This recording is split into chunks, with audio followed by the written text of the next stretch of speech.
Ipinagkaloob ng Ministry of Indigenous Peoples Affairs sa pamamagitan ng Special Public Assistance and Legal Aid Division nito ang legal at pinansyal na tulong sa 8 katutubo sa ilalim ng Indigenous Peoples Victims Assistance Program o IPVAP.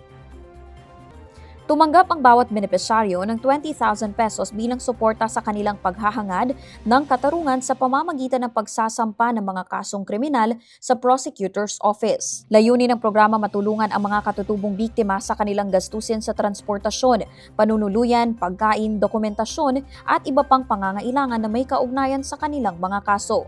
Sa pamamagitan nito, nagkaroon sila ng pagkakataong aktibong makalahok sa mga legal na proseso nang hindi nabibigatan sa gastusin, habang tinitiyak na sila ay nagagabayan, naproprotektahan at nabibigyan ng sapat na suporta sa kanilang paghahangad ng katarungan. Binigyang diin din ng MIPA ang kahalagahan ng programa sa pagtugon sa mga hamong kinahaharap ng mga indigenous community sa pag-access ng hustisya.